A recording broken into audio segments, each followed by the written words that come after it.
చంద్రబాబు నాయుడు ఏ ముహూర్తాన ముఖ్యమంత్రి అయ్యాడో ఈ టీటీడీ అలాగే వెంకటేశ్వర స్వామి పరువు ప్రతిష్ట దిగజారిపోయేలాగా ప్రతి ఒక్క కార్యక్రమం చేయటం మనం కళ్ళారా చూస్తున్నాం.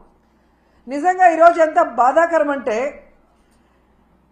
ఈ చంద్రబాబు నాయుడు తన మనుషుల్ని టీటీడీలోను తిరుపతిలో పెట్టుకొని ఈరోజు 6 మందిని బలి తీసుకుంటే ఇంతవరకు ఒక్కరి మీద కూడా కేసు పెట్టలేదు. వాళ్ళని కాపాడాలన్న ప్రయత్నం చేస్తున్నాడు అంటే ఈయనకి హిందువులంటే గౌరవం లేదా? ఈయనకి భక్తులంటే గౌరవం లేదా? వాళ్ళ ప్రాణాలకి విలువ లేదా? ఎంత సిగ్గుచేటో ఒకసారి మీరు ఆలోచించండి. ఈరోజు చంద్రబాబు నాయుడు తనకి రోజు భజన చేసే నాయుడు గారినేమో టీటీడీ చైర్మన్ చేసుకున్నాడు. తన గత ఓఎస్డి వెంకయ్య చౌదరినేమో అడిషనల్ ఈఓగా పెట్టాడు. మళ్ళీ జేఈఓగా కూడా పోస్ట్ ఇచ్చాడు. జేఈఓ అనేది ఒక సీనియరు అనుభవం ఉన్న వ్యక్తికి ఇవ్వాల్సిన పోస్టుని ఏ అనుభవం లేనివాడు, భక్తి లేనివాడు, భక్తుల మీద ప్రేమ అభిమానం లేనివాడికి ఇచ్చాడు అంటే దానికి కారణం వెంకయ్య చౌదరి అవటమేనా అని నేను అడుగుతున్నా. ఇక ఎస్పీగా సుబ్బారాయుడు గారు తన దగ్గర సెక్యూరిటీ ఆఫీసర్గా పనిచేసిన వాడిని తిరుపతి తీసుకొచ్చి ఎస్పీగా పెట్టాడు. ఇలా నీకు సేవ చేసే వాళ్ళని పెట్టుకొని భక్తులకి సేవ చేయాలన్న ఆలోచన వాళ్ళకి లేకుండా చేసి ఈరోజు 6 మంది చనిపోవటానికి 60 మంది గాయపడటానికి కారణమైన వాళ్ళని ఇంతవరకు కేసు పెట్టకుండా కాపాడాలన్న ప్రయత్నం చేస్తుంటే చంద్రబాబు నాయుడిని ఏమనాలో ఒకసారి మీ అందరూ కూడా ఆలోచించుకోవాలి. ఎందుకంటే దీంట్లో వీళ్ళందరితో పాటు మొదటి ముద్దాయిగా చంద్రబాబు నాయుడు గారిని పెట్టాలి. ఎందుకంటే ఒక పక్క మోడీ గారి మీటింగ్ జరుగుతుంది, దానికి ఉన్న పోలీసులంతా అటుపోయారు.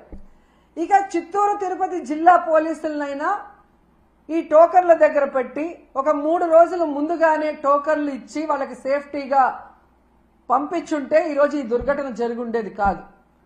కానీ 9వ తేదీ టోకన్లు ఇస్తామని చెప్పి అది 8వ తేదీ సాయంత్రానికే ప్రీపోన్ చేసి 6, 7, 8 చంద్రబాబు నాయుడు కుప్పంలో కూర్చొని ప్రోగ్రాం చేసుకుంటూ పోలీసుల్ని అధికారుల్ని తన చుట్టూ తిప్పుకొని వాళ్ళని పని చేయకుండా చేసి 6 మందిని చంపేసి ఇప్పుడు అధికారుల తప్పిదమంటే ఇది తప్పించుకోవడం కాదా?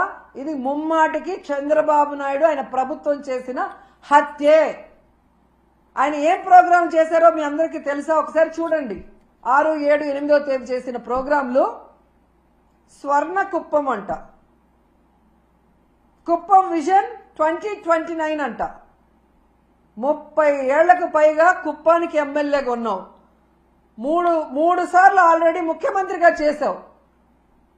అప్పుడు చేయలేని స్వర్ణ కుప్పం ఇప్పుడు చేస్తానని ఇలాంటి ఒక క్రూషియల్ టైంలో పెట్టి నీ సెల్ఫ్ డబ్బా నీ భజన నువ్వు చేసుకోవడానికి 6 మందిని చంపేసి 60 మందిని గాయాల పాలు చేసి మళ్ళీ కళ్ళబొల్లి మాటలు ఎంతవరకు మాట్లాడటం సమంజసం? కాబట్టి మొదటి ముద్దాయి చంద్రబాబు నాయుడే, అధికారులు కాదు. అధికారులను పని చేయకుండా నీ చుట్టూ నీ సేవ చేయించుకున్నది నీ తప్పు. ఇలాంటి సమయంలో పెట్టుకోకూడదు అలాంటి ప్రోగ్రాం. ఒకటి కొంచెం ముందైనా పెట్టుకోవాలి, లేదా పండగ తర్వాత అయినా పెట్టుకోవాలి. ఎందుకంటే వైకుంఠ ఏకాదశి 10వ తేదీ అని అందరికీ తెలుసు. నువ్వు తిరుపతిలోనే పుట్టావు, మీ చైర్మన్ టీటీడీ చైర్మన్ చిత్తూరు జిల్లా వాడే. మరి మీకు తెలీదా ప్రతి సంవత్సరం ఇన్ని లక్షలాది మంది వస్తారు, వారందరికీ సెక్యూరిటీ ఇవ్వాలి, సక్రమంగా టోకన్లు రిలీజ్ చేయాలన్న ఆలోచన మీకు లేదా?